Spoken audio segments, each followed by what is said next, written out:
Bien, hola mis queridos chicos, un gusto de poder verles y de crear para ustedes este primer video. Comienzo con esta bonita imagen, esta foto que les tomé yo el día de la inauguración de los deportes.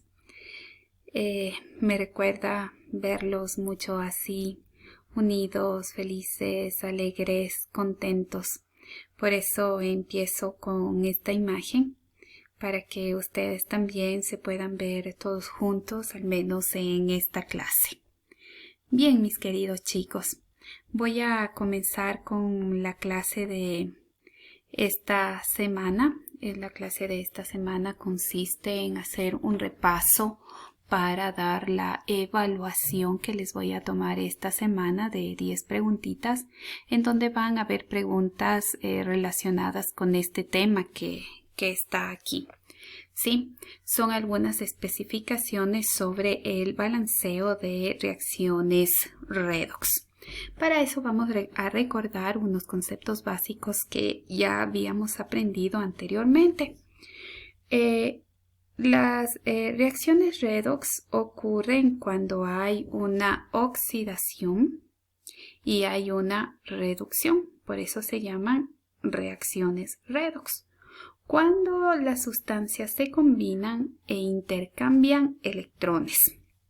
Porque podemos tener reacciones químicas en donde no haya intercambio de electrones, ¿sí? Pueden ocurrir. Estas reacciones hay un intercambio de electrones y por eso se llaman de óxido-reducción o redox. Este intercambio de electrones ocurre de manera simultánea. Con dicho intercambio tiene lugar una variación en el número de oxidación. Este número de oxidación es muy importante. Nosotros también le conocemos como estado de oxidación o nos confundimos con el nombre de valencia. Estas dependen de las especies químicas que vayan a reaccionar o que vayan a participar en la reacción química. El manejo del número de oxidación es muy imprescindible para el balanceo de las reacciones redox. Por eso es que vamos a recordar qué es esto del número de oxidación. ¿Sí? ¿Qué es el número de oxidación entonces? Se puede definir como la carga real o virtual. Esto es importante tomar en cuenta, que las cargas pueden ser reales o virtuales y ya vamos a ver qué es una carga real y qué es una carga virtual.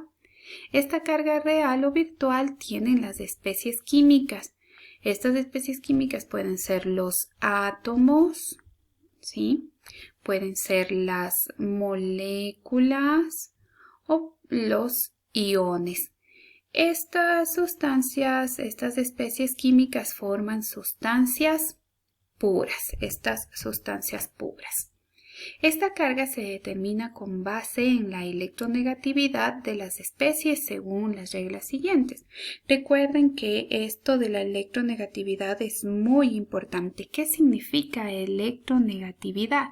Es decir, aquellos elementos que tienen mayor capacidad de hacerse negativos porque ganan electrones. Y aquellos que son más electronegativos están en el lado derecho de la tabla periódica y en la parte superior están los más electronegativos. En este caso el más electronegativo es el flúor y se mide por una escala que se llama la escala de Pauli. Pero bueno, eso es parte de otro tema. Continuemos. El número de oxidación de un elemento químico. Este número de oxidación de un elemento químico es 0, ¿sí? Es 0. ¿Cuándo es 0 el número de oxidación de un elemento? Cuando éste se encuentra sin combinar, está solo, ¿sí? Y puede estar solo de dos formas. Uno de forma atómica y otro de forma molecular. Disculpen, me he dado clic para que se vaya la otra lámina, me regreso. O otro de forma molecular polinuclear, ¿sí? De molécula polinuclear, o también se puede llamar molécula poliatómica, con varios átomos. Entonces aquí tenemos ejemplos de elementos químicos que están sin combinarse. Y en el primer caso, de forma atómica, tenemos el sodio, tenemos el cloro y tenemos el hierro. Estos de aquí son de forma atómica y su número de oxidación es 0, como se puede ver aquí.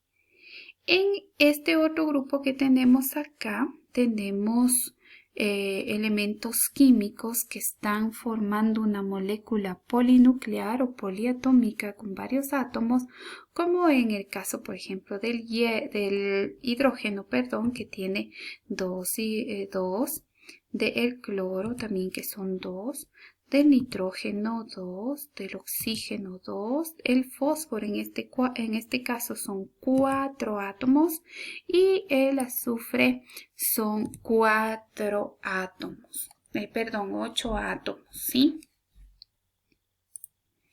Y aquí nosotros podemos ver que todos tienen de número de oxidación 0. Todos, porque están sin combinarse. Es decir, su número de electrones y su número de protones son iguales y al sumarse las cargas positivas y las cargas negativas nos da como resultado 0. Ahora sí, continuemos. Tenemos el número de oxidación de un ion monoatómico. Cuando el número de oxidación de un ion monoatómico lo podemos reconocer cuando es la carga eléctrica real. Esta es una carga eléctrica real, ¿sí? Porque esta carga eléctrica real nos va a indicar algo muy importante de este átomo, ¿sí? Esta carga eléctrica real va a ser positiva o negativa, porque va a resultar de la pérdida o ganancia de electrones respectivamente. Si un átomo pierde electrones, es positivo. Si un átomo gana electrones, su carga eléctrica es negativa. Y esto es una pérdida o ganancia real. ¿Sí?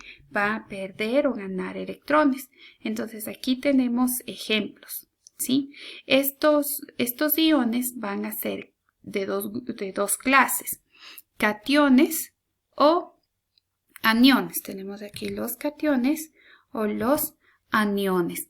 Y los cationes van a ser aquellos que pierdan electrones. Van a perder electrones y por eso van a adquirir carga eléctrica real positiva. ¿Sí? La carga va a depender del número de electrones que pierdan. Por ejemplo, aquí el mercurio dice que ha perdido 2 electrones, por eso tiene carga eléctrica real positiva 2 más. ¿Sí? En el otro caso tenemos los aniones. ¿Quiénes son los aniones? Los aniones son aquellos que ganan electrones. Al ganar electrones se cargan negativamente y el número depende del número de electrones que gane. Por ejemplo, aquí el nitrógeno sí tiene 3 menos porque nos dice que ha ganado 3 electrones. Muy bien, esta parte creo que vamos recordando lo que ya hemos aprendido. Ahora tenemos el número de oxidación del hidrógeno. Es importante recordar esto que ya sabemos, que el hidrógeno casi siempre tendrá por número de oxidación 1 más, salvo en el caso de los hidruros metálicos donde es 1 menos. Eso con el hidrógeno. Ahora, el número de oxidación del oxígeno. Sabemos que el número de oxidación del oxígeno casi siempre es 2 menos, ¿sí? 2 menos. Pero en los peróxidos, el número de oxidación del oxígeno será de menos 1. Esto es importante tomar en cuenta para cuando luego ponemos los números de oxidación en las ecuaciones para igualarlas. Ahora tenemos el número de oxidación de los elementos que forman compuestos covalentes binarios. Covalentes binarios. Es decir, aquellos compuestos que están formados entre dos no metales. y sus cargas aquí son virtuales. ¿Por qué las cargas son virtuales? Porque estos elementos generalmente tienen cargas eléctricas negativas porque son más electronegativos, pero al poder combinarse entre ellos, uno tiene que hacerse positivo y otro tiene que hacerse negativo. Entonces aquí dice, al elemento más electronegativo se le asigna la carga negativa total, como si fuera una carga iónica. Y al otro elemento del compuesto se le asigna una carga positiva, que es el menos electronegativo, como si fuese una carga iónica. Como si fuesen, dice, pero no son cargas iónicas y entonces por eso no son cargas reales, sino son cargas virtuales. Entonces aquí entendemos la diferencia entre carga real y carga virtual. Y aquí nos dice asignación de la carga negativa, los que son más electronegativos. Asignación de la carga positiva, los que son menos electronegativos. Esto es para la dirección en la tabla periódica. Bien, y aquí tenemos los ejemplos, ¿sí? Tenemos estos ejemplos de esta asignación de las cargas positivas y las cargas negativas. Por ejemplo, aquí en el metano tenemos el carbono y el hidrógeno. La relación entre el carbono y el hidrógeno es que el carbono es más electronegativo, por eso se le ha asignado la carga negativa 4-, y el hidrógeno es menos electronegativo, por eso se le ha asignado la carga positiva 1+. ¿Sí? Hacemos aquí nosotros una diferencia de cargas positivas y negativas y el valor de este compuesto nos debe ser igual a 0. Entonces, 1 por 4, 1 por 4 menos, 4 menos. 4 por 1 más, 4 más. 4 menos y 4 más es igual a 0.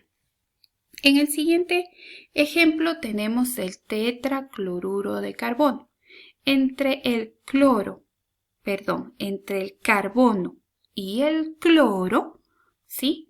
El carbono es menos electronegativo, por eso se le asigna la carga positiva, y al cloro, que es más electronegativo, se le asigna la carga negativa. Podemos ver una diferencia entre el tetracloruro de carbono y el metano, en donde el carbono en relación al carbono y al hidrógeno, y acá al carbono y al cloro. Este carbono del metano ha sido negativo, mientras que este carbono del cloruro de carbono es positivo. ¿Por qué aquí estas diferencias? Porque aquí nosotros comparamos las electronegatividades de cada uno de estos compuestos. Lo mismo le ocurre en el dióxido de carbono. Relacionamos las electronegatividades entre el carbono y el oxígeno. El carbono es menos electronegativo, por eso tiene carga positiva, y el oxígeno es más electronegativo, por eso tiene la carga negativa. Volvemos a hacer los cálculos. 1 por 4 más, 4 más. 2 por 2 menos, 4 menos, 4 más. Y 4 menos, 0 siempre en todos los compuestos así de esta forma, de esta clase. Hasta aquí hemos culminado esta primera parte de la clase. Es el primer video que comparto con ustedes. El siguiente video, que es la segunda parte de la clase, también lo vamos a encontrar a continuación. Nos conectamos en unos minutos para seguir con la clase.